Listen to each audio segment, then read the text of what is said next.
Hello and welcome to this edition of Bison Talks IMPACT, coming to you via the total Nonstop Impact Network. And I'm joined today by the one and only former TNA World Champion who has recently rejoined the Impact roster, Mr. Eric Young. How you doing, buddy? Bison, what's up, man? A lot of back and forth on socials, but here we are. We certainly are. I got to say, it's a huge privilege to talk to you today. As a long-time fan of sort of kind of like TNA and continuing on now with the Impact brand. It was incredible to see you turn up at Slammiversary. It was a big thing, I think, for me personally as a fan, and I think it was also for the Impact fan base as a whole. And I don't think the fan base has stopped popping since. What do you think on that? Yeah, I mean, it was a big deal for me too. Very cool to be part of something like that. Part of a secret. I mean, like a lot of people were guessing, and yes, my name came up because of my history with TNA, but I do believe it was a pretty well kept secret. Not having people outside of the building when you show up, that helps. So yeah, it was a well kept secret, a well orchestrated plan by them, and very cool for me to be part of it. Good for the soul, great professionally, great personally, and it's just an exciting time to be there, man. Very exciting. Yeah, I think one of the things that always comes to mind now, I mean, the way that they're currently doing the tapings, because you almost get that, and you're starting to get that whole kind of like surprise appearance thing going on, aren't you? You don't know what's going on, so it's a bit like being live, even though it's taped. It's still like being a live performance, isn't it? Which is really good.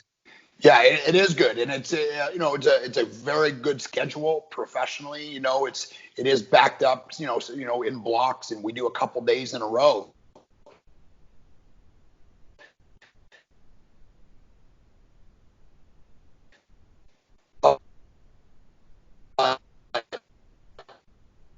Because there are no fans, and because there is another is that in wrestling. COVID-19 never happened. I wish the pandemic was never a thing, but it is. And it's just it's a sad reality that we're all living in right now. We just got to take it all in stride.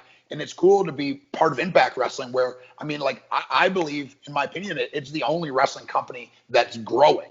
And it's growing during a global pandemic, which is just really, it's unheard of. Everyone else is going backwards. And that's not by any creation of their own or by any misstep. That's just business. You mean like just numbers are just down across the board. And at Impact Wrestling, it's going completely the other way.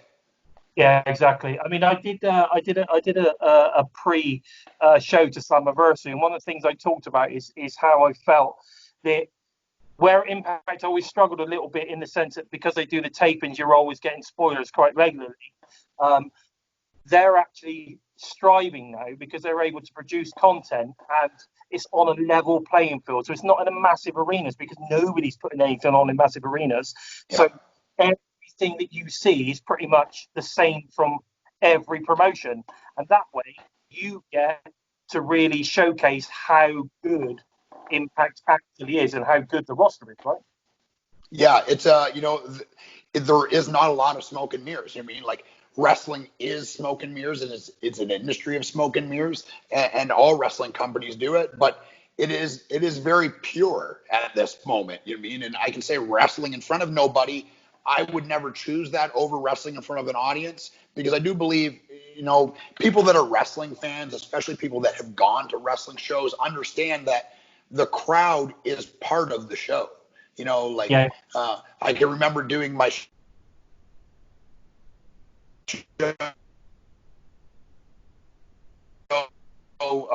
my Animal Planet show on Discovery, and there's all these highly educated people that serious executives, high level executives in Discovery that are making documentaries and they're activists and there's this and that. Like, they would never go to a wrestling show, but because they knew me and wanted to support me when we were in New York shooting shows, they would come to the shows. And at the end of the show, they're like, every time you're in New York, you have to let us know. Like, if you've been to a live wrestling show, you understand. Like, you're shaking your head because you're a wrestling fan and you've been to live shows. You know what that is. I can say that it is a television product. It is a television business, but you can't fully understand what a wrestling show is until you're there in person. And we're missing that right now. But it is, selfishly, I'm a very experiential person, and I've never experienced this. I've never wrestled in front of no one. I've wrestled in front of very few people independently before, but never zero. And it is an experience, man, and it is interesting.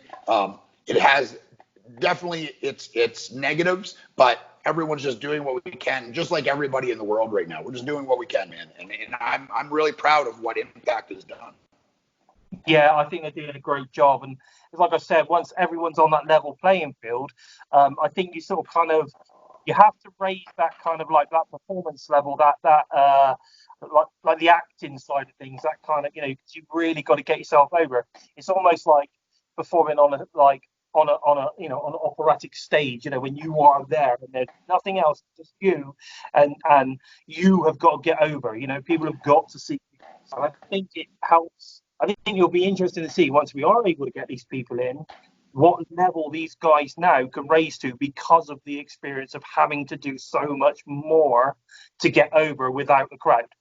Yeah, I think it will. It does. I think it will sharpen people's skill across the board. I think wrestling is something that hasn't gone away. Professional sports went away.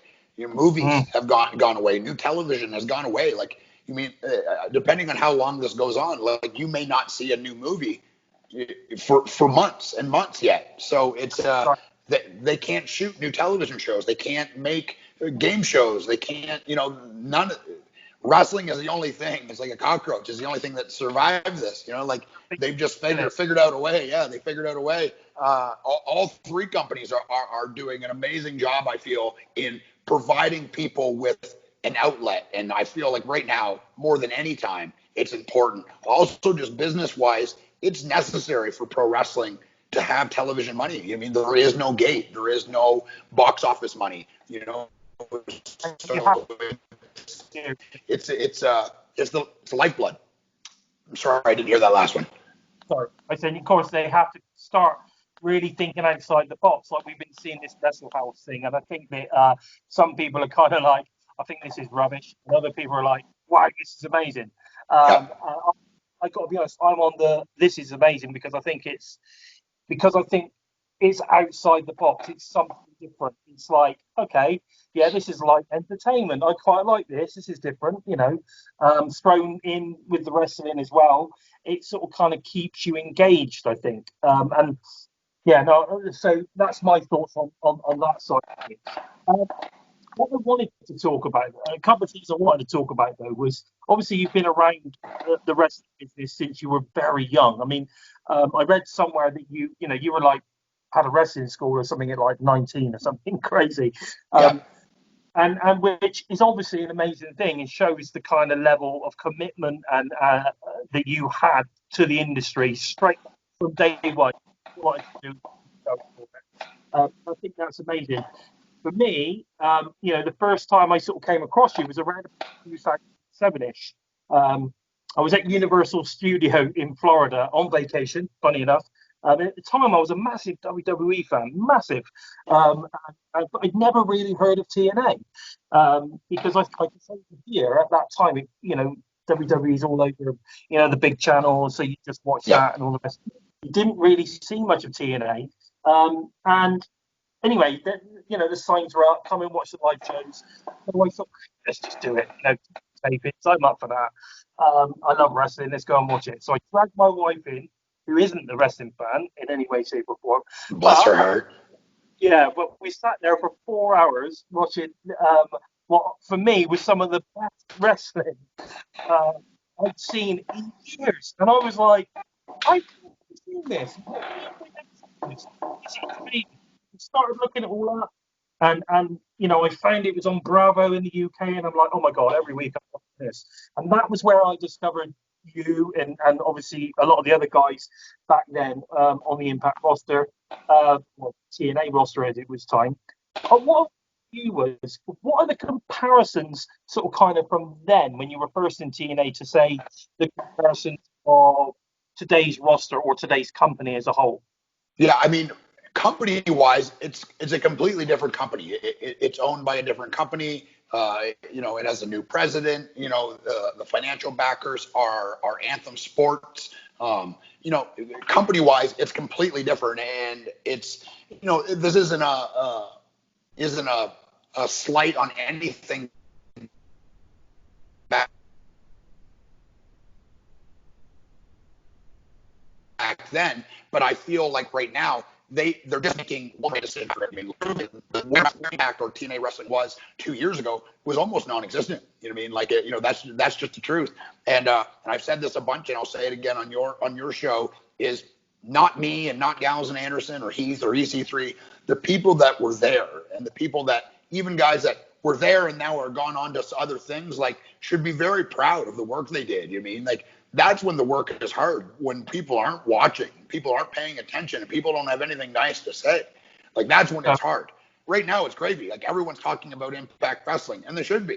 And like you said, like, a lot of the interactions are positive, which in wrestling is almost impossible. I mean, it's almost impossible, and it's growing during a global pandemic, which is also almost impossible.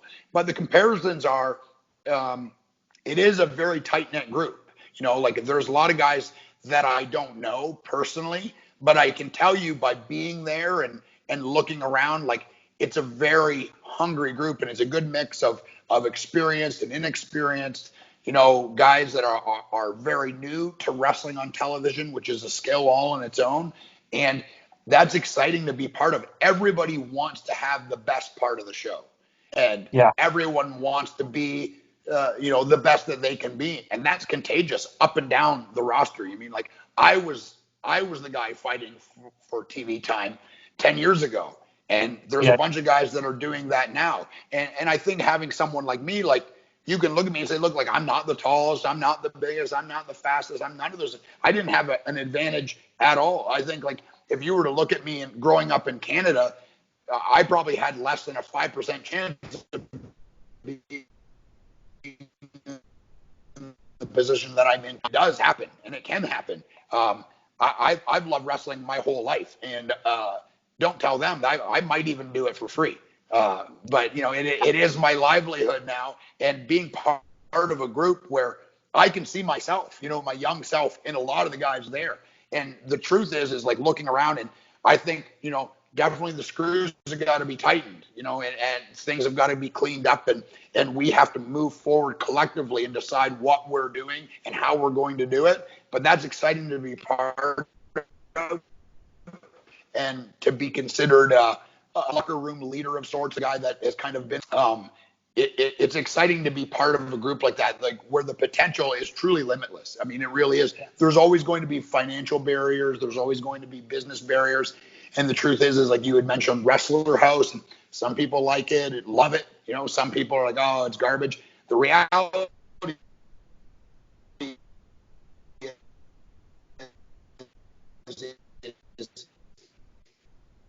is those segments on Impact Wrestling. In the end, that's all that really matters. And for me, like, wrestling is the ultimate variety show. You can't just watch guys beating each other over the head over and over and over. That gets old. I love comedy. I love, goofy stuff. I like sci-fi. I like all of it. And having a thing like Wrestler House there's an opportunity for a bunch of guys there that may not have get the chance to do a 15-minute match to show another element. Look, I was that guy. I can tell you that it all works out. Just concentrate on what you can control and don't worry about the other stuff. I got my own television show because I was a comedy wrestler. Before I was in Impact or TNA Wrestling, I had never done comedy wrestling ever in my life. Fair enough. 8 years of wrestling, exciting group, and like I said before, the potential is limitless.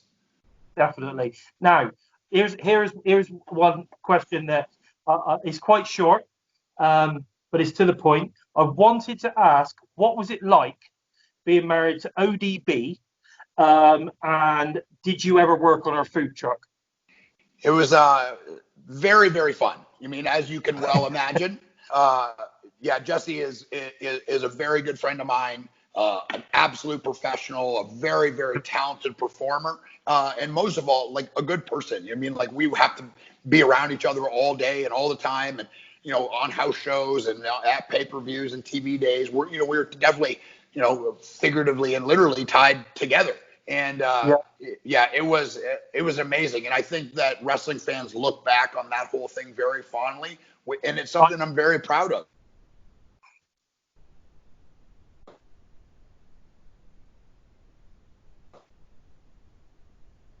Oh, you froze on me, Eric. It's my job time. She is amazing.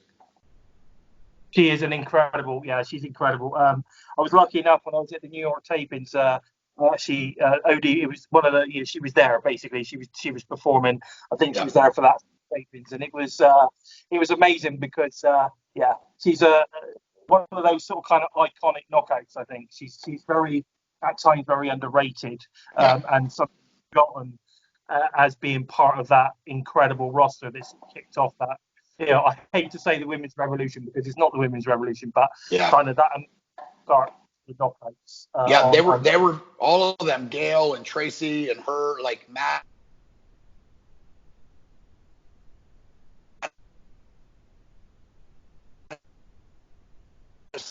Very show, and ones that were all wrestlers and performers. Like that was not the normal at that point, and I feel like part of what they did kind of set the tone for what is happening now, which is amazing. I mean, it's and the Impact roster right now is full of women that are incredible, like just incredible in the ring, out of the ring, very kind people and cool people to be around, and they're hungry, man. You can see it. All of them want it, and it's contagious. Definitely. I'm conscious that I've only got 18 minutes with you, so I'm trying really hard to get through everything I've got. Yeah, no worries, man. No worries. Lots of time. So fast forward a little bit then, so we can fast forward obviously to your debut. We saw some teasers of Super Eric. From my point of view, I enjoyed some of that stuff, and I do enjoy your comedy stuff. But I was so pleased when you debuted as the Maniac, because for me, when you kind of transitioned over to that kind of heel-y, I think you're more of a tweener. You kind of, you can heel the hell out of something, but everyone will still love you and cheer you no matter what, I think. And I thought that you were sort of kind of, I was so pleased that you turned up as that character. Was that you saying this is the character I want to be, or, how did that pan out? Yeah, I can say I have never in my wrestling career said, no, this is who I want to be. I let them decide, and that's how I've always taken wrestling. I'm an employee. They're paying me, and that's their show, and it belongs to them, and they're the ones making the decisions. I was asked what I thought, and I told them, World Class Maniac, that character and that version of me, I think fits best with who I am right now, who I could be on their show, and how I would be most effective. But if they wanted me to be Super Eric, then I'd have to dig out the cape. That's not a problem either. So I don't know where it is. I'm sure it's somewhere in this house. I got 10 bins of old wrestling gear around here somewhere. But for me, I feel like that's how I'm most effective right now, currently and going forward. And I would say this version of myself is maybe my favorite version, because like you're saying, real heat and heels, it's hard in wrestling now because the fan is so educated and they know what's going on. It's hard to garner real emotion because they know full well that I'm playing a character. And but I feel believability is still part of wrestling.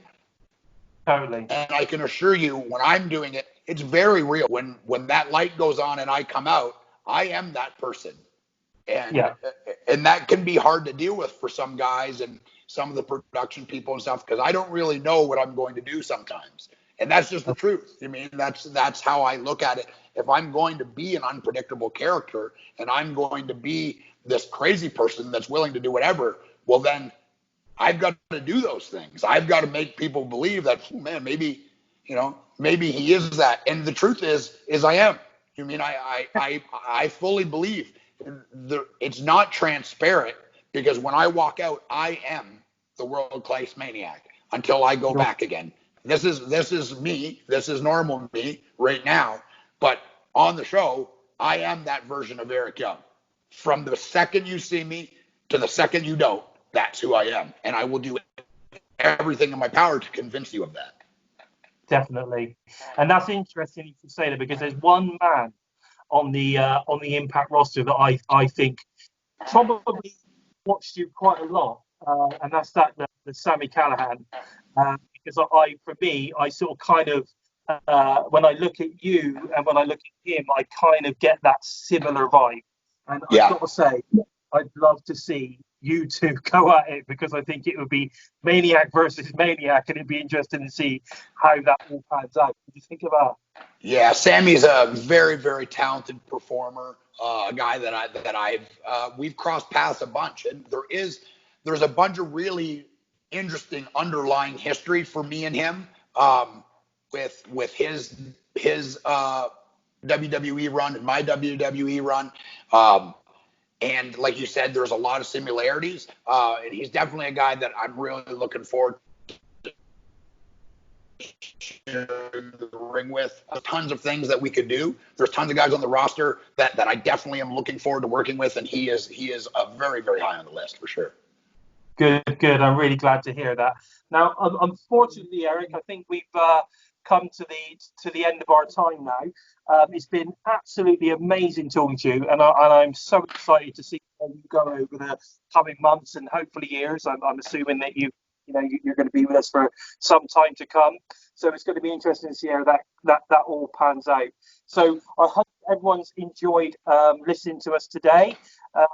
I'd just like to say thank you ever so much to the Impact guys, and obviously to Eric, my guest, for joining us today. Eric, do you want to let everyone know, the TNI tribe, etc., where we can find you on the social media or anything like that? Yeah, I mean, if you're watching the show, you know that Impact on Access TV, watch it. Get on, talk to us, talk to the guys that you're seeing on the show. We try to interact as much as possible. Get on Twitch, tell your friends. I mean, this is one of, if not the hottest wrestling product currently. And I promise you, I can only speak for myself, but I'm going to do everything I can to help it grow and to make it grow. I'm going to will it, just like the people before me have been willing it to put us in this position. This has been very cool. Thank you for what you do, man. And thank you, everybody that's watching and listening to this, consuming anything that I've done. It's not lost on me. I have a very cool life. And I've had a very, very long career because of fan support, and that it will never be lost on me. I try to make time as much as I can. If I miss your message or I don't respond or it slips through the cracks, look, I'm only one person. I run my own business. I am married. I have friends. I play hockey. I have a life outside of wrestling, but I try to make time. And I really thank you, man. Thank you for everyone watching and listening. Appreciate your support. Everyone at Impact, thanks you all. Oh, that's fantastic. Thank you so much. I think we appreciate that as fans as well. So can I say to everybody else out there, don't forget to follow me, Bison, on Twitter or at Lord Bison 45. And make sure to follow the Total Nonstop Impact Network at We Talk Impact, which is available on YouTube, SoundCloud, iTunes, Spotify, and wherever you listen to your favorite podcast. You will be seeing Eric Young next, that's for sure. So please make sure you leave us a thumbs up. Make sure you follow EY on the networks as well. You see, interact with him. He's happy to do that, so that's really good. And I really hope, leave us a message, any thoughts or anything like that you might have. So my name's been Bison, and this has been Bison Talks Impact with my special guest, my very, very special guest, the world-class maniac, Eric Young.